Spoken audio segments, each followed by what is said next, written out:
Hello, my name's Terry, and today, since you're watching this, I'm going to tell you about a sector that surrounds all of us every day, and you've probably never considered a career in, but hopefully by the end of this presentation, you'll know about the built environment and how you can have a role in shaping the future of the world we live in. So let's get stuck in. When I was at school, I remember that I was under pressure to decide on what my career destination was going to be and what you're going to do when you leave school or grow up or go to college or whatever you do. What's the next step for you? And people seem to think that we all knew what we want to do when we were in our early teens or doing our GCSEs and what we're going to go in the future. And I never knew that. I didn't know what to say. I eventually said something just to keep people quiet, but don't tell anyone about that. Some people have a very clear vocation maybe, or they know they want to be a vet or a doctor or a lawyer or go and work on transport or work abroad or whatever it is, but not everybody does that. And by the way, that's normal because many of us change our careers many times during our working lives. So not knowing is absolutely fine. What isn't good is not having a direction. So I'm hoping that after you've heard about the built environment, you'll think there's possibly a direction in the built environment for you. So first thing to do, bit of general advice really. What is important to you? What is it you want to get from your job, your career? You're looking to work somewhere where it's exciting, always changing, you're at the front leading edge of all the new things coming down the line. Do you want to live to work? That work's really important. Or do you want to work to live? Because your home life is more important. You're going out with your friends, your family, and whatever it is. And there's a balance to be struck there, but some careers will demand more of you and more of your time than others. So you need to recognize that.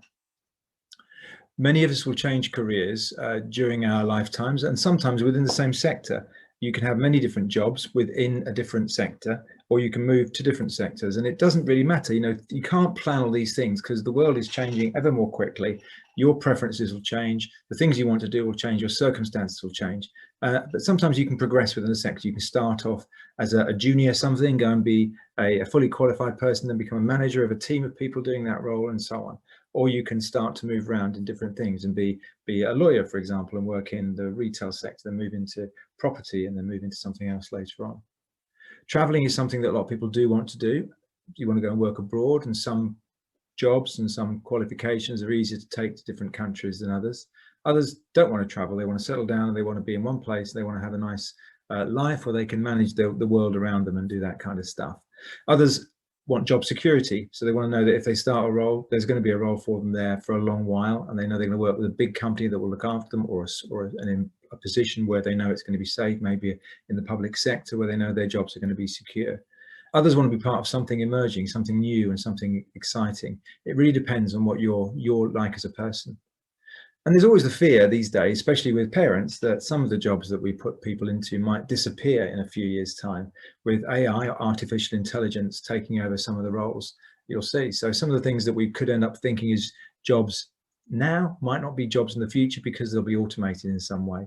Equally, there are half the jobs they reckon that will be around in 25 years' time haven't actually been invented yet. So there's a whole change in the way that things are moving forward. And it's very difficult to predict what you want to do.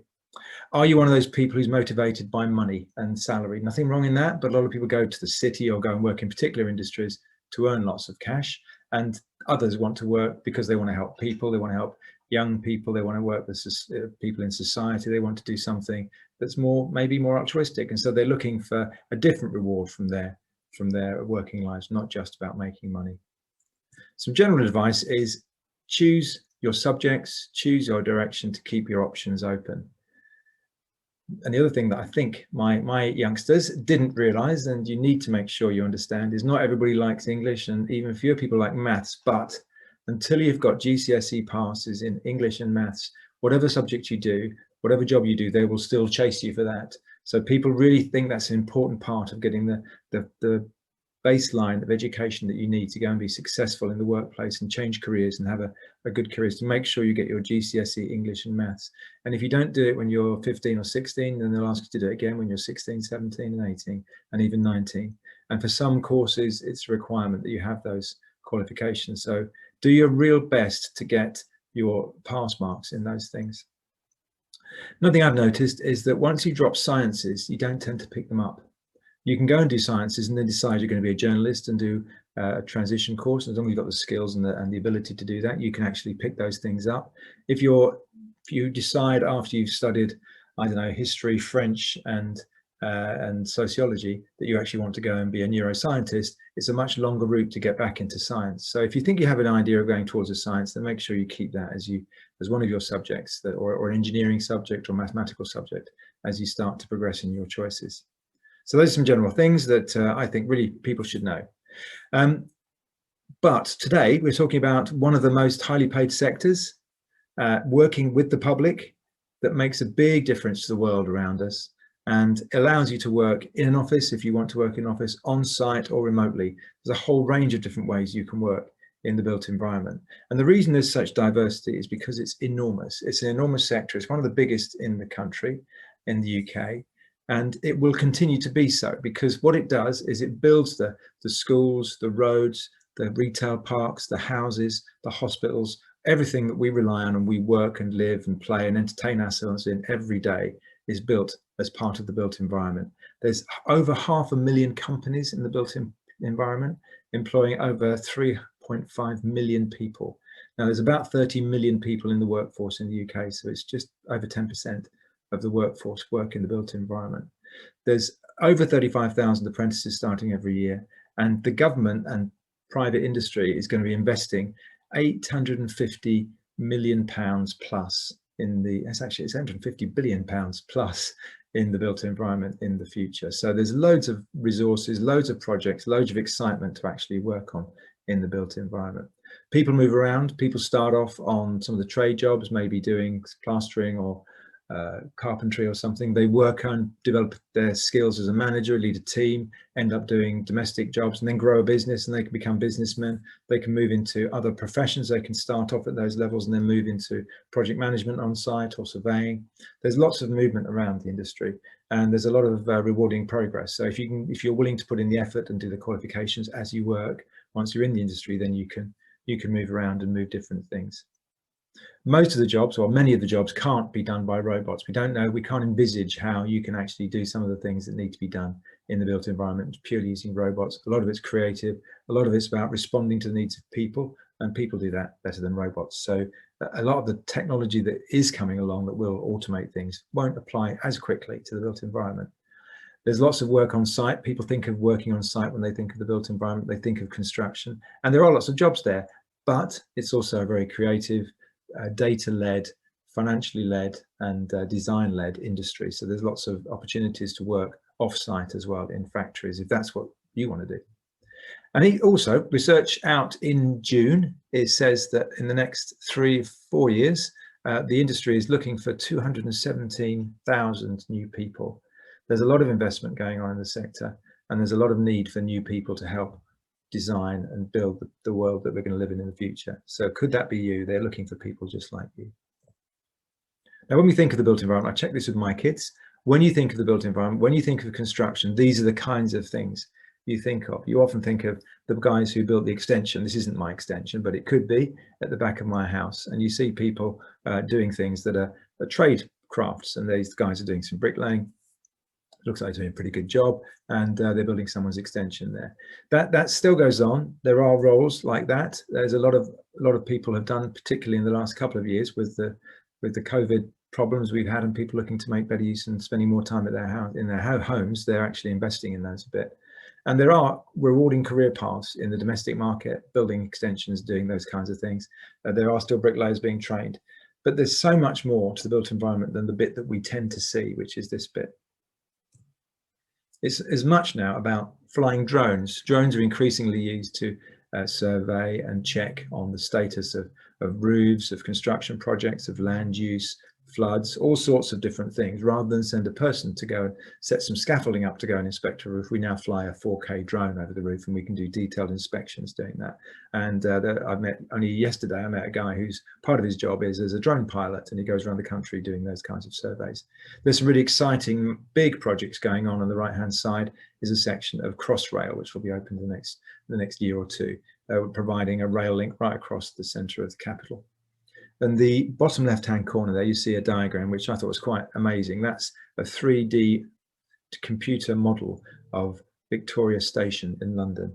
Now, you don't think of stations as being that complicated, but look at the design and the effort that's gone into making Victoria Station in 3 dimensions, all underground. and those guys have designed that kind of thing. And there is still work on paper. People do still need to measure things and do quantity assessments and so on. So there are other still, some of the manual arts, if you like, are still there. So there's a whole range of different activities go on in the built environment. This is a very busy page. You need to download the presentation and look at this really, but under each of those blue headings there, I've chosen surveying, partly because I'm part of the Chartered Surveyors Training Trust, so we look at surveying, and there are 14 different roles in surveying you can see listed here. Under each of the blue headings, you can get a click to a job specification for those kinds of people. And I've talked about the roles that surveyors play in the construction of properties, houses, flats, schools, and so on, and in infrastructure like roads, like waterways, like canals, if we do build canals, but airports and those sorts of big things that we do as well. There's the roles they play there. The roles they play in surveying, which makes sure that property is built properly, it's of high enough quality, that the value of it is set appropriately, and then managing the property once it's been built and people use it and there's a facility to be managed there. So there's a whole load of roles there. And then before we start any of that, we actually have to look at land, whether it's brownfield that's been used before, or greenfield, which is sort of new fields we can actually build upon. People have to do surveys to find out what's underneath the ground. Will it support a structure or not? What's the impact of working on that land? Looking at the environmental impact and all sorts of waste and the impact on the rural environment and planning and so on. So there's a whole load of ranges there that cover the whole range of activities, from understanding you want to do something or someone wants to do something through to actually managing a project. And that's in surveying. So I'd encourage you to sort of download this and have a quick look at some of those if any of this is of interest to you. Equally, there are more jobs. There's something like 270 jobs on Go Construct, which is a website provided by the industry for the construction element of the built environment. There's also an organization called Building People, which can tell you about more of the diverse activities that may be of interest to you, and Prospects, which is a general site which looks at different job roles, and you can find out more about the kinds of things that go on there. Huge range of activity, huge range of opportunities there, and it touches everything we do. Why is it so important though? Well, over the years, people are moving towards cities, and the number of people living in cities will grow from 3 billion just a couple of years ago to 6.3 billion around the world by 2050. Now that's a massive influx of people, doubling the size of our cities over the next, 30 years or so. And that's going to have a major impact on how much we use the cities and how you make them work as a place, and they have to be designed, they have to be made to do that. And you also know that the impact of all that development is going to have an impact, or is having an impact, on our climate. And the population is growing. So we need to find a way as a species, really, to try and find a way between 2012 and 2030 to provide 50% more food, 45% more power, and 30% more water to sustain the way that we live. Okay, and the built environment is absolutely crucial to making sure that happens. If you think of some of the problems we're expecting with global warming, maybe the water levels will rise. The built environment has to respond to that, and the Big U project is one that's planning flood defences around Manhattan Island to try and protect Manhattan from being overwhelmed by the expected rise in the sea levels of the next 30 years or so. So there's big projects that need to go on to do that. And to make those projects work, to make our world sustainable, to support us in the future, we need to make sure we've got good people with good skills and professional skills that can make sure we design, maintain, build, and support the infrastructure that will keep us as a species safe on the planet. So I've said some of these things before, but in 2015, 3 billion people lived in towns and cities, and that will go to 6.2 billion. You could be part of shaping the world that they will live in. The built environment already accounts for over, actually, 40% of our greenhouse gas emissions. We need to change that. There's a lot of news coverage about that now. And the way to do that is to do things smarter, to use better materials, reduce waste, and find alternative ways of manufacture. Can you be part of providing that solution to impacting on the environmental impact on the globe? And the other thing to remember is that the built environment we live in actually affects where we live completely. So it makes you feel safe at home, in the school, in the hospital, makes you feel you're being looked after, you belong to a community, as well as having your mortgage and your investments covered. So it's a really important part of making us all feel well. It's a part of our well-being as a society. It's what binds us together and makes us feel part of a whole. And you can be part of all of that if you join the built environment and shape the world we live in. So if you don't believe me yet, this 2 pictures here, the top is a picture of London in 2009, and just 10 years later, there's the City of London taken from more or less the same place 10 years later. And you can see that what was some of the biggest buildings and the skyscrapers there, that's the city itself. There's the Gherkin, you may have heard of that, and that's the NatWest building. I remember that being built when I was a kid. And that was in 2009. And look at it now, the NatWest building is dwarfed by some new buildings here. That's called the Cheese Grater. There's probably a proper name for it as well. And there's the Walkie Talkie, there's the Shard. And there's some huge buildings that have come up in just 10 years in London. Now, there's the skyline of London is obviously kind of unique. It's the city, it's the capital, it's the financial centre. So it's not like that in every town and city, but where you live, I can guarantee there have been changes in the look and feel of your environment as well, because the built environment is always being changed and modified. It may feel like it never changes, but actually it does. And people like you are the ones who can actually make that a better place and be part of that decision making to see where we put things and how we invest our finances, our resources. So enough from me. Kim Hepburn is one of our board members actually at the CSTT, but she's also a young qualified surveyor, and I thought it'd be good to hear from her. If you download the presentation, you can click on the blue link here, but I'll play her now, and then I'll play a little introduction to a program which you may want to get to your school so that it encourages people to investigate the built environment, and then we'll see how we get on. So here's Kim. My name is Kimberly Hepburn, and I work in the built environment as a quantity surveyor working on infrastructure projects. So quantity surveyors estimate and control costs for large construction projects. They also make sure that structures meet legal and quality standards and are involved at every stage of the project. So whether they're working on a residential, a commercial, an industrial or an infrastructure project, clients rely on quantity surveyors to ensure that the final outcome is value for money. So I work as a cost manager for Turner & Townsend, which is a global professional services consultancy full of quantity surveyors, project managers, health and safety experts, and other professionals working in the built environment. Well, imagine your school transforming right before your eyes, where glass replaces any wood, spacious replaces cramped, new replaces old, and suddenly you have spaces which enhance your learning experience. This is what happened to my school just as I was leaving sixth form. There were major redevelopment works happening on my school at the time, and it just opened my eyes to the ability of construction to transform the spaces and the buildings that we study, work, live and have fun in. I've always wanted a career that I can really make a positive difference with in the world, and the built environment allows me to do just that. Apprenticeships are a fantastic way to start your career.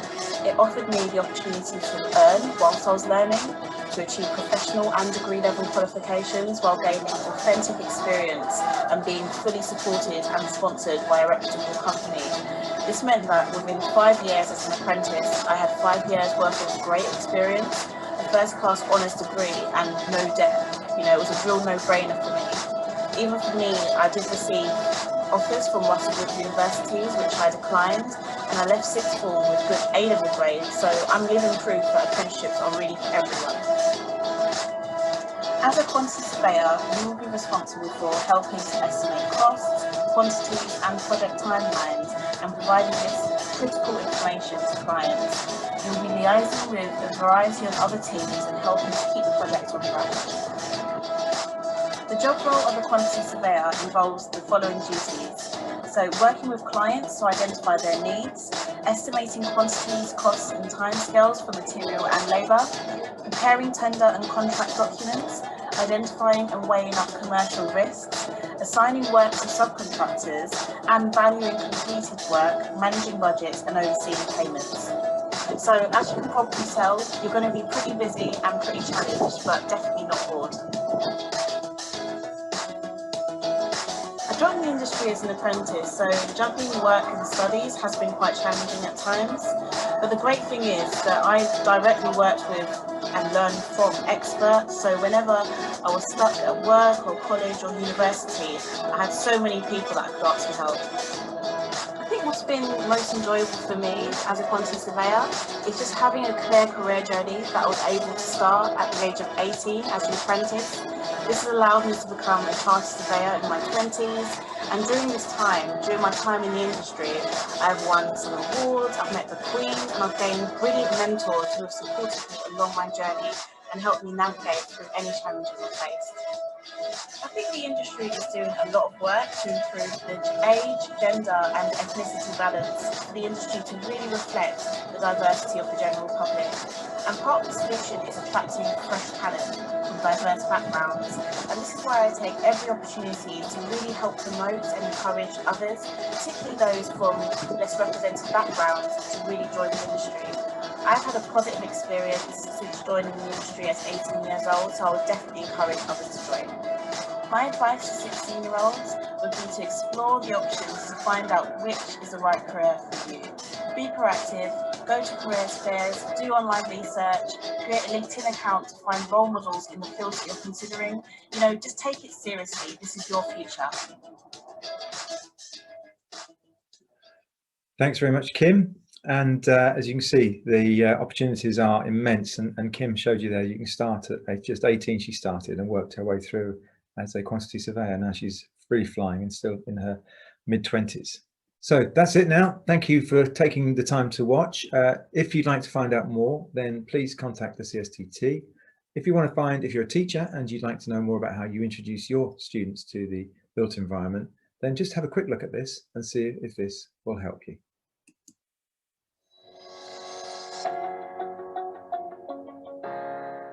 Are you trying to show your students potential careers after their exams? Do you want to showcase how their newly found knowledge can actually be used in the real world?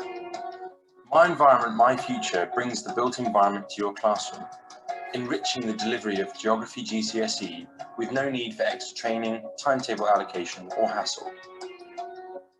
Allow your students to discover some of the most exciting parts of the built environment whilst completing all the required modules of the Geography GCSE.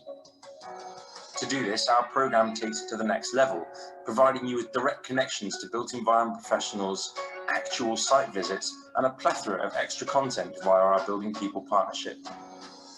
As well as this, the My Environment, My Future lessons hold to their promise, covering the urban environments module of all major UK specifications.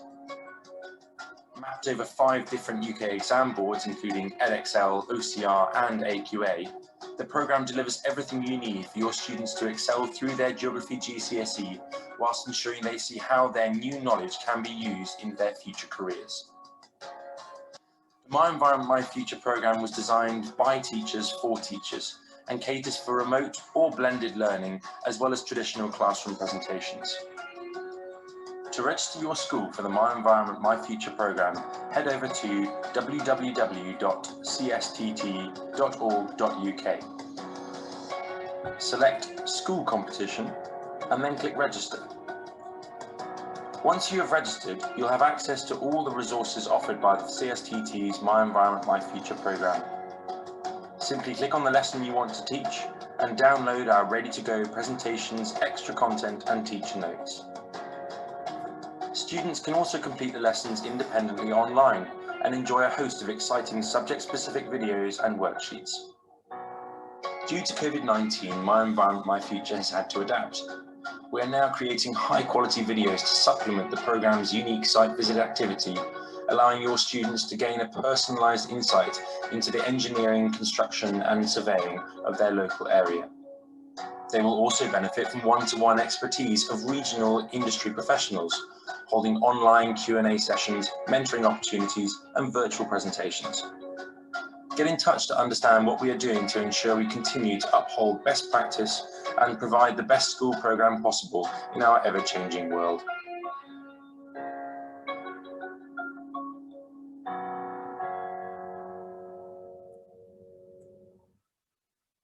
So there you are. If your school would like to take part in My Environment, My Future, go to CSTT as was described there and register for the content. And it's all free. There's no problem, no commitment at all we need to know is the name of the school and how many students are using it. And if you need some help from the industry, we will find a local surveyor to try and come along and talk and make the industry come to life for you. I hope that's been of use. Thank you for your time, and hopefully we'll see you again sometime soon.